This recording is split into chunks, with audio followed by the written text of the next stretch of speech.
Hello, I am back, and in the first clip, I started on the lessons that I have learned in the month of August. So, I had mentioned, I think I had mentioned about 5 points, 5 or 6 points, okay, previously, and if there is an overriding theme of what I'm sharing today, it's the fact that I have learned in the month of August when taking. Okay, let me start this way. Say you are confronted by a situation, very overwhelming situation. It could be a work related situation, it could be a personal problem of uh, one dimension or the other, it could be financial, it could be just a lifestyle issue, and you try to decipher or try to determine what decisions would be the most appropriate decisions to make as a result of this situation that is that you are encountering. So, for example, you have the choice of whether to react to certain things, to respond in a certain way, and we all face things like that. We all face situations that overwhelm us. We all face situations that really, really put a hit on us, that sort of put a lot of pressure on us to respond in one way or the other. We all have deadlines that we have to respond to. And what I have learned, and these are things that I've learned prior to this current month of August. But in the month of August, they have been reinforced, they have been rehearsed to me. So I've sort of very, very convinced of something. And that's what I want to say. I've made some notes here.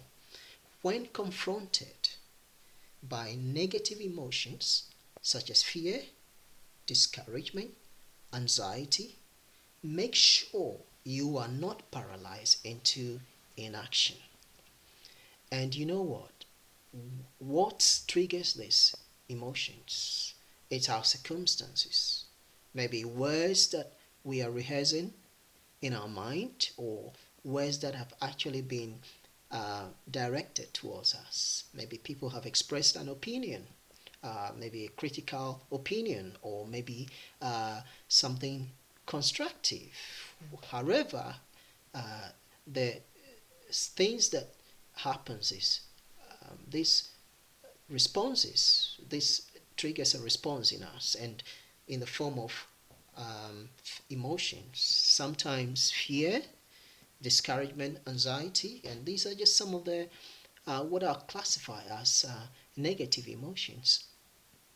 And so, in my experience, I don't know about you, but in my experience, and I know a lot of people really can relate to that. In my experience, when I'm confronted by a certain set of circumstances, my response is fear, anxiety, discouragement, and then from a little bit of each of those comes a spiral of thoughts infused by these emotions.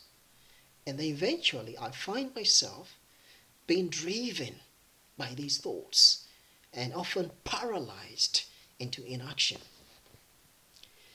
which is where I have found that in a situation like that, something I need to do.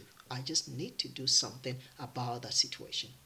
No matter how unsteady or how feeble the attempt to resolve it, the situation, how feeble the step is.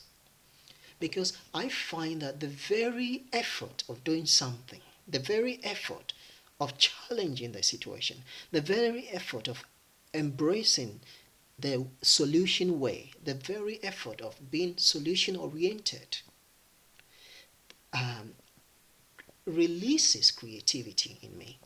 I've seen this over and over and over and over again. That is a key effort Just effort. Sometimes the effort is very feeble, it's a flicker, but just effort releases creativity. And eventually, this there's an outflow of creativity which matches up to the challenge. It may not be resolved overnight, but it will be resolved in one way or the other. And this applies to financial situations, this applies to relationship situations, this applies to a host of issues. And I've tried to assess, what is the key here? And I realize one key is that that feeble step is a life-giving seed. It's like a seed. And embedded, that is where, embedded in that feeble step is life. It's alive, is the key. It's a life-giving seed.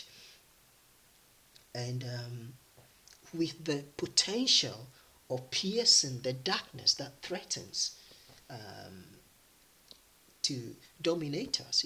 Those emotions, the kind of dark emotions. Discouragement is a kind of dark emotions. You know, anxiety feels like a dark emotion, and I say it's a dark emotion because you are in a situation where you feel trapped and you don't know what to do, and then you take a step. You become solution oriented. You don't know what to do. You've not figured out how to resolve the issue, but you still take a step. You embrace it, and that is what releases creativity. Also, and that applies in terms of financial situations as well. Have you got bills to pay, and when you are faced with those issues, that's something else. Do not despise that recurrent thoughts. Okay, sometimes the recurrent thought is just that contact somebody, contact a friend. Now, often when we have those recurrent thoughts, we challenge those thoughts. We are cynical because our first impulse is to become over analytical. we kind of look at this person. How is this person going to be able to resolve this? But you see, when we look at it that way, we miss the point, because the issue is not whether A or B or C is in a position to resolve that. The issue is that when we embrace that complex scenario with action, with a responsive action, no matter how feeble, no matter how unsteady, and when we respond to that prompting, maybe to speak to somebody, what it does is we deal a massive blow to irrational fear, irrational patterns of responding to this scenario. So that's what it's about. The issue is not that this person who is in a position to resolve that issue, resolve it for us. Oh God, I'm going beyond time again. I'm going to have to do a third clip. So, I'll come back on this issue.